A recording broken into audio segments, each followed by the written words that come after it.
Hello friends, তোমাদের সকলকে দাদাজি চ্যানেলে স্বাগত। আজকে আলোচনা করব ক্লাস 12 ফোর্থ সেমিস্টার পলিটিক্যাল সায়েন্সের তোমাদের যে পঞ্চম অধ্যায়টি আছে ভারতে সমসাময়িক নাগরিক সমাজের আন্দোলন। এই অধ্যায়ের আজকে প্রথম ক্লাস। আজকের ক্লাসে আলোচনা করব যে এই নাগরিক সমাজের আন্দোলন বলতে কি বোঝায়, অর্থাৎ what is civil society movement. ঠিক আছে, এর বৈশিষ্ট্য কি, এর উদ্দেশ্য কি, এর গুরুত্ব কি, ঠিক আছে, সমস্ত কিছু আলোচনা করব। আর এই তোমাদের পঞ্চম অধ্যায়টি শেষ করতে আমার টোটাল 3টি ক্লাস লাগবে। 3টি ক্লাসের মধ্যে আজকে একটি ক্লাস হয়ে যাবে, আর বাকি 2টি ক্লাস লাগবে। পরবর্তী ক্লাসে আলোচনা করব হচ্ছে নর্মদা বাঁচাও আন্দোলন, আর তারপরের ক্লাসে আলোচনা করব হচ্ছে চিপকো আন্দোলন। তাহলে সেই দুটি আন্দোলন সম্পর্কে পরের ক্লাসে আলোচনা করব। তাহলে আজকে শুধুমাত্র জানবো যে এই নাগরিক সমাজের আন্দোলন বলতে কি বোঝায়। দেখো, এখানে আমি সংজ্ঞাটা লিখিয়ে দিচ্ছি। আগে প্রথমে বোঝো যে নাগরিক সমাজ কাকে বলে, সিভিল সোসাইটি কাকে বলে। আগে তো তোমরা এটা বোঝো যে সিভিল সোসাইটি কি, অর্থাৎ নাগরিক সমাজ বলতে কি বোঝায়। দেখো, রাষ্ট্র ও সরকারের বাইরে স্বেচ্ছায় গড়ে ওঠা এমন সব সংগঠন, আন্দোলন ও গোষ্ঠীকে নাগরিক সমাজ বলা হয়, যারা মানুষের অধিকার রক্ষা, সামাজিক সচেতনতা বৃদ্ধি ও জনস্বার্থে কাজ করে। তাহলে নাগরিক সমাজ কি? নাগরিক সমাজ হচ্ছে এখানের মধ্যে সরকার এবং সমাজের বাইরে একটা স্বেচ্ছায় গড়ে ওঠা। স্বেচ্ছায় মানে কি? নিজের ইচ্ছায়, সরকারি কোনো বাধ্যবাধকতা এখানে থাকবে না। এখানে স্বেচ্ছায় কোন কারণে? যে ধরো ভারতে সমাজের মধ্যে বর্ণ বৈষম্য ঘটছে, বর্ণ বৈষম্য, ঠিক আছে, বর্ণ বৈষম্য ঘটছে, বা ধরো মানব অধিকার লঙ্ঘন হচ্ছে,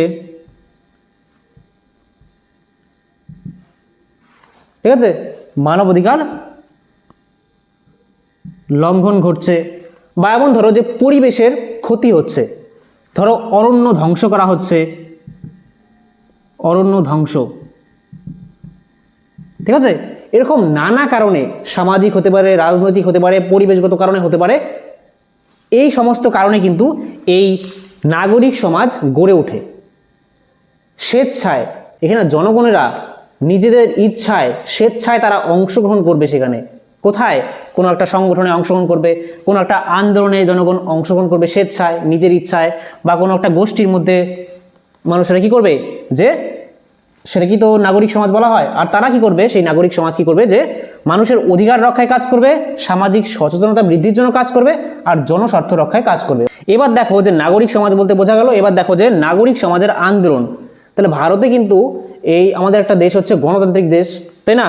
আমাদের ভারত হচ্ছে কি একটা গণতান্ত্রিক দেশ। ভারতে ডেমোক্রেসি কিন্তু এক্সিস্ট করে। আর গণতান্ত্রিক দেশ মানে কি? গণ আর তান্ত্রিক, মানে এখানে গণতন্ত্র, গণতন্ত্র, এখানে গণ আর তন্ত্র। গণ অর্থাৎ কি? গণ অর্থাৎ সাধারণ মানুষজন, তাদেরকে বলা হয় গণ। আর তন্ত্র অর্থাৎ ব্যবস্থা। তাহলে সাধারণ মানুষের দ্বারা পরিচালিত যে শাসন ব্যবস্থা, সেটাই হচ্ছে গণতন্ত্র, অর্থাৎ government of the people, by the people আর for the people. Abraham Lincoln বলেছিল, তাই না? Government of the people, by the people and for the people. তাহলে এই গণতান্ত্রিক শাসন ব্যবস্থার মধ্যে এই নাগরিক সমাজের ভূমিকা কিন্তু অনেকটা। তাহলে এবার দেখবো যে নাগরিক সমাজের আন্দোলন বলতে কি বোঝায়, বা এটার সংজ্ঞা আসতে পারে যে নাগরিক সমাজের আন্দোলন বলতে কি বোঝায়, ঠিক আছে। অর্থাৎ সিভিল সোসাইটি মুভমেন্টটা কি, এটা এখন দেখব। যে রাষ্ট্র ও সরকারের বাইরে, ঠিক আছে, সাধারণ মানুষের দ্বারা স্বেচ্ছায় অংশগ্রহণে, ঠিক আছে, সাধারণ মানুষের স্বেচ্ছায় অংশগ্রহণে। এখানে কিন্তু সরকার কোনো বাধ্যবাধকতা করবে না, মানুষেরা নিজের ইচ্ছায় কিন্তু সেখানে অংশগ্রহণে গড়ে ওঠা যে আন্দোলন, আন্দোলনের মাধ্যমে মানবাধিকার রক্ষা, সামাজিক ন্যায় ও স্বার্থ রক্ষা, ঠিক আছে, জনস্বার্থ রক্ষায় চেষ্টা করা হয়, তাকে কি বলা হয়? তাকে নাগরিক সমাজের আন্দোলন বলা হয়। বোঝা গেল? যেমন দুটা উদাহরণ তোমাদের এই পঞ্চম অধ্যায়ে দুটি আছে, দুটি সম্পর্কে পড়তে হবে। একটা হচ্ছে নর্মদা বাঁচাও আন্দোলন, আর একটা চিপকো আন্দোলন। নর্মদা বাঁচাও আন্দোলনের মধ্যে কি হয়? যে নর্মদা যে নদী আছে, সেই নর্মদা নদীর উপরে অনেক বাঁধ নির্মাণ করা হবে। তাহলে সেই বাঁধ নির্মাণের বিরোধিতার উপর ভিত্তি করে কিন্তু এই নর্মদা বাঁচাও আন্দোলন গড়ে উঠেছিল, তাই না? নর্মদা নদী, তার উপরে অনেক বাঁধ, যদি বাঁধ অর্থাৎ ড্যাম স্থাপন করা হবে, তাহলে এটা চায়নি, মানুষেরা আন্দোলন শুরু করে দিয়েছিল। এটা একটা হয়ে গেল। আর চিপকো আন্দোলন, চিপকো অর্থাৎ জড়িয়ে ধরা, অরণ্য ধ্বংস, তোমরা শুনেছো চিপকো আন্দোলন সম্পর্কে, যে অরণ্য কাটা হচ্ছিল, তাহলে সেই সময় সেইখানকার যে অধিবাসীরা ছিল তারা কি করতো, যে সেখানে অরণ্যকে ধ্বংস করতে দেয়নি, কাটতে দেয়নি, তারা গাছকে জড়িয়েছিল, জড়িয়ে ধরে গাছকে কাটতে দেয়নি, কাঠুরিয়ারা ঘুরে গেছে, ঠিকাদাররা যারা গাছ কাটতে এসেছিল। তাহলে এর জন্যই চিপকো আন্দোলনটা পড়বো। নেক্সট দুটি ক্লাসে চিপকো আন্দোলন আর নর্মদা বাঁচাও আন্দোলন, এই দুটি আমি শেষ করে দেবো, ঠিক আছে। তারপরে তোমাদের ষষ্ঠ অধ্যায়, লাস্ট অধ্যায়টা শুরু করে দেবো। তাহলে নাগরিক সমাজের আন্দোলন সম্পর্কে বোঝা গেল। এবার দেখো যে এই নাগরিক সমাজের আন্দোলনের বৈশিষ্ট্য, ঠিক আছে।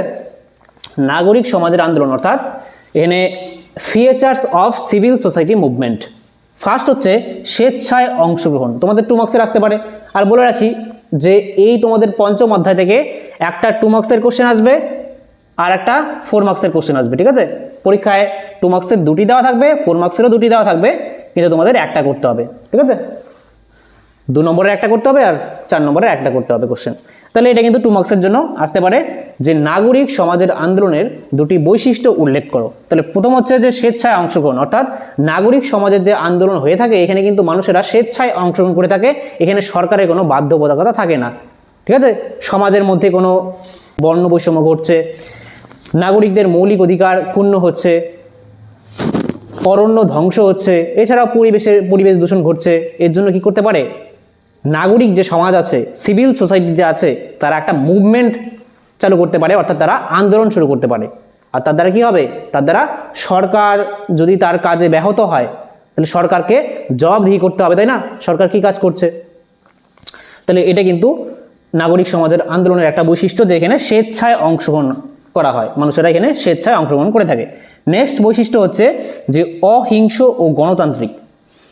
অহিংস আগে বুঝে নেই, অহিংস কি, যেখানে কোনো হিংসার পথ অবলম্বন করা হয় না এই নাগরিক সমাজের আন্দোলনে। সেখানে মিছিল, ধর্মঘট, ঠিক আছে, তার মাধ্যমে একটা সভা আহ্বান করা হলো, তার মাধ্যমে প্রতিবাদ করা হয়, সেখানে আন্দোলন করা হয়, ঠিক আছে। এখানে কোনো হিংসার পথ কিন্তু অবলম্বন করা হয় না, এর জন্য এটা হচ্ছে একটা অহিংস, এটা একটা বৈশিষ্ট্য। আর একটা হচ্ছে গণতান্ত্রিক, যেহেতু এই সিভিল সোসাইটি মুভমেন্টে অর্থাৎ নাগরিক সমাজের আন্দোলনের মধ্যে মানুষেরা নিজের মতামত রাখার সুযোগ পায়।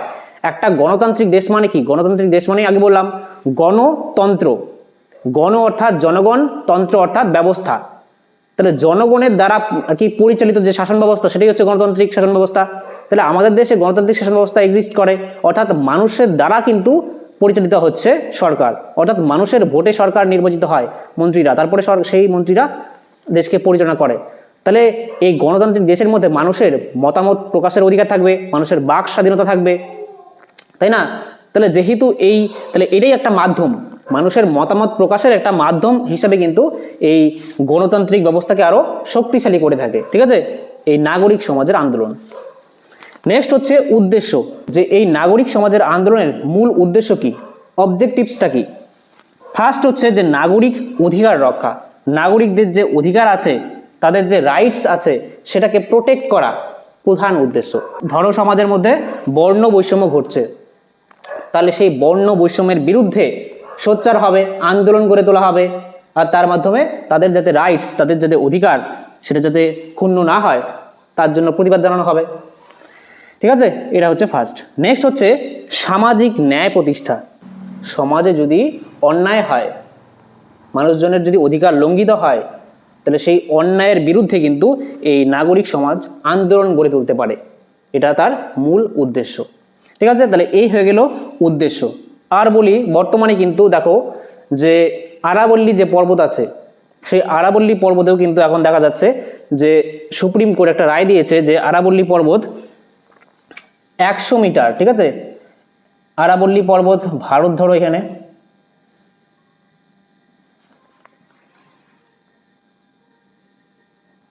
ঠিক আছে, এখানে কিন্তু আরাবল্লী পর্বত আছে, ঠিক আছে, রাজস্থান, ঠিক আছে, এখানটায় আছে, গুজরাট এদিকটায় গেছে। তাহলে আরাবল্লী পর্বতের উপর একটা ডেফিনেশন দিয়েছে যে আরাবল্লী পর্বত কতটুকু ধরা হবে, যে 100 মিটার পর্যন্ত, 100 মিটার উঁচু পর্যন্ত যে পাহাড়গুলি আছে সেগুলিকে আরাবল্লী পর্বতের মধ্যে ধরা হবে। আর বাকি যে 100 মিটারের নিচু যে স্থানগুলি আছে সেগুলিকে আরাবল্লী পর্বতের জন্য ধরা হবে না। আর যদি ধরা না হয় তাহলে কি হবে, যে সেখানে মাইনিং করা হবে, সেখানে খনন করা হবে, আর সেখানে যে ইকোসিস্টেম, সেখানের যে জীববৈচিত্র্য সেটা কিন্তু সংকটের মুখে পড়বে। তাহলে এর জন্য কিন্তু বর্তমানে অনেক প্রোটেস্ট চলছে, এটা বলে রাখলাম। তাহলে এখন দেখো যে এই নাগরিক সমাজের বলতে পারো গুরুত্ব, importance of civil society movement, এটা এখন আলোচনা করবো। ঠিক আছে, এখন দেখো যে এই নাগরিক সমাজের আন্দোলনের গুরুত্ব কি, এটা কিন্তু তোমাদের 4 মার্কসের আসতে পারে। ঠিক আছে, এই প্রশ্নটা তোমাদের 4 মার্কসের জন্য ইম্পর্টেন্ট এই অধ্যায় থেকে, যে নাগরিক সমাজের আন্দোলনের গুরুত্ব আলোচনা করো। ঠিক আছে, 4 মার্কসের জন্য এটা কিন্তু ভেরি ভেরি ইম্পর্টেন্ট। ঠিক আছে, দেখো আমি 4টি পয়েন্ট দিয়ে এখানে আলোচনা করব, তোমরা বুঝে নাও। ফার্স্ট হচ্ছে সচেতনতা বৃদ্ধি। তাহলে নাগরিক সমাজের আন্দোলনের একটা ইম্পর্টেন্স বলতে পারো যে এর দ্বারা কি হয়, যে সচেতনতা বৃদ্ধি হয়। ধরো একটা নাগরিক সমাজের আন্দোলন গড়ে উঠলো, যেমন চিপকো আন্দোলন বা বলতে পারো যে নর্মদা বাঁচাও আন্দোলন। তাহলে চিপকো আন্দোলনে কি হয়, চিপকো আন্দোলন,